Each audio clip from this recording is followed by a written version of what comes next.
படைத்து நம்மை சிருஷ்டித்த அந்த தெய்வத்தை விட்டு அவருடைய வார்த்தைக்கு கீழ்ப்படியாமல் சோரம் போய்விட்டோம். அவரை விட்டு தூர போய்விட்டோம். பாவம் செய்ததினாலே மனிதன் கீழ்ப்படியாமல் தூர போனபடினாலே புனித ஆண்டவராகிய இயேசு கிறிஸ்து இந்த பூமிக்கு வந்து தன் ரத்தத்தை சிந்தி நமக்காக ஜீவனை கொடுத்து மறித்து விட்டார். அப்ப எப்படி சொந்தம் என்று சொன்னால் வெள்ளியினால் அல்ல, பொன்னினால் அல்ல, விலை மதிக்க முடியாத தூய ரத்தத்தை சிந்தி விலைக்கிரயமாய் காணி ஆட்சிக்கு புறமாய் கடந்த நம்மை விலைக்கு வாங்கிவிட்டார். எப்படி முதல் சொந்தம் நம்மை மண்ணில் இருந்து உருவாக்கி நாசின் சுவாசத்தை ஊதி அவர் நம்மை சிருஷ்டித்தபடினாலே நாம் அவருடைய பிள்ளைகள். ஒன்று சொந்தம், இரண்டாவது அவரை விட்டு பாவம் செய்து தூர போய்விட்டோம். காணி ஆட்சிக்கு புறமாய் போனபடினாலே நம்மை தேடி கண்டுபிடித்து விலையேற பெற்ற ரத்தத்தை சிந்தினார்.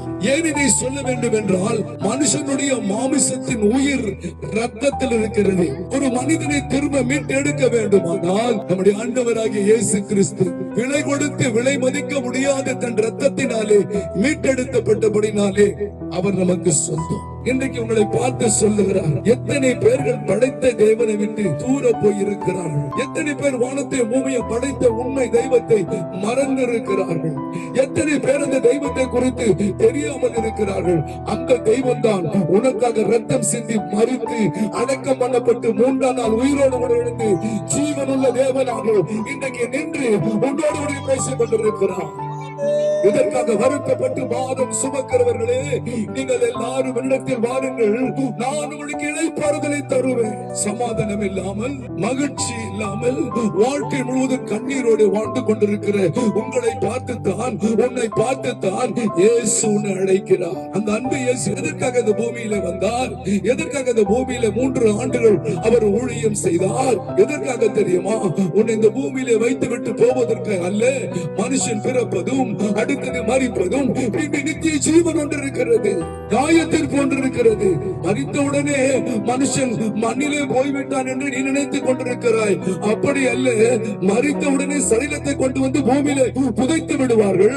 ஆண்டவர் உண்டாக்கினாரு, ஜீவ ஆத்மா சுவாசத்திலே ஊதினாரே, அது ஒரு காலம் மரிக்காது, அது பரலோகம் சென்று விடும். அந்த மனுஷன் பாவம் செய்து கெட்டு அழிந்து நரகத்துக்கு ஒருவனும் போகக்கூடாது என்பதற்காகத்தான் இயேசு பூமியில வந்து ரத்தம் சிந்தி ஜீவனை விட்டு ஒருவனும் கெட்டு போவது எனக்கு சித்தமல்ல.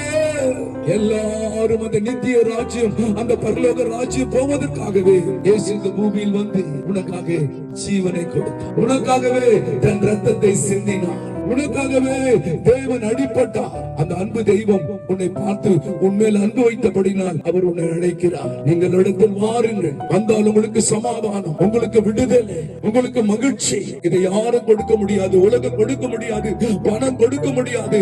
நீ இந்த உலகத்தில சமாதானத்தை கொடுக்க, இந்த உலகத்தில எந்த வழியில போனாலும் போதை கொடுக்க முடியாது, மது கொடுக்க முடியாது, உலகத்தில சிற்றின்பங்களை கொடுக்க முடியாது.